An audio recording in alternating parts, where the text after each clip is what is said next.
உங்களுக்கு ஒருத்தருடைய புகழ்ச்சி உங்களை சந்தோஷப்படுத்துறதுனா நீங்கள் பலவீனமானவர்கள் என்ற அர்த்தம். நீங்கள் மிகப்பெரிய பலவீனமான ஜனங்கள். ஒருத்தருடைய புகழ்ச்சி உங்களை உற்சாகப்படுத்துக்கு உங்களை மனமகிழ செய்கிறது. அந்த மனுஷனை அவனுக்கு கெட்டவனாக இருந்தால் கூட சரி, உங்களுக்கு அவன் பிரியமான ஜனமாக தெரியும். மிகப்பெரிய பலவீனம் உன் வாழ்க்கையில் இருக்கிறது. புகழ்ச்சி என்ற சோதனையில் போய் சிக்கியிருக்கிறாய். நீ பலன் கொண்டவன் அல்ல, பலன் கொண்டவள் அல்ல, நசல் கொண்ட ஜனமாக இருக்கிறாய். உன் வீழ்ச்சி சமீபத்தில் இருக்கிறது. இது உண்மை. இகழ்ச்சியை ஏற்றுக்கொள்கிறாயா? நீ உண்மையிலே பலசாலி, நீ பலவான், நீதிமான். சிங்கத்தை போல பலமுடியலாக இருப்பாங்க. ஏன்னா அந்த மனசை அப்படி பேசுகிறான். உன் சுயத்தை பிரியப்பட்டலை, அதனால உனக்கு அவன் மேலே கோபம் வருது இல்லையா? அந்த மனுஷன் பேசுறது அப்படி தான். அவன் பேச தெரியாது, அவனுக்கு பேச தெரியாதியா? அவன் அப்படி தான் பேசுவான்.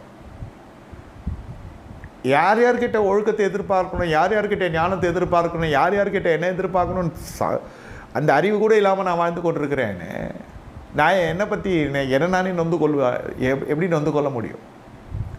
இவன் சரியில்லை, அவன் சரியில்லை, அவன் சரியில்லை, இவன் சரியில்லைன்னு நான் சொல்கிறேன்னா நான் சரியில்லைன்னு தான் அர்த்தம். அது உண்மையான வியாக்கியானம் இதுதான்.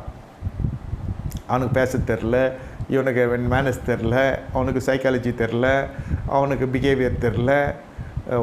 ஏன் மண்டைக்கு தெரியணும்,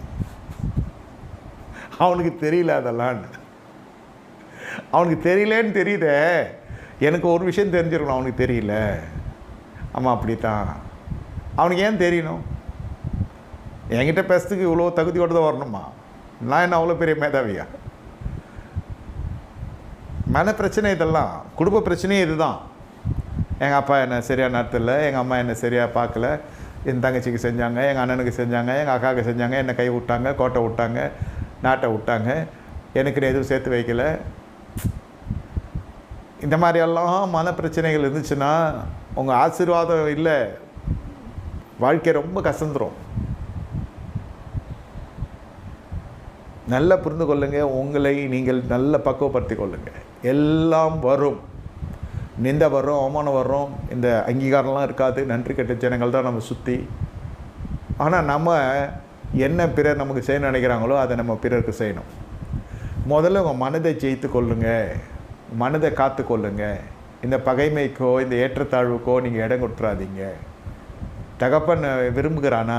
சந்தோஷம். விரும்பலையா? ரொம்ப சந்தோஷம். நான் வேறு ஒரு இடத்துல இணைக்கப்பட்டு விட்டேன். எங்கே? கர்த்தருடைய வழியில் இணைக்கப்பட்டு விட்டேன்.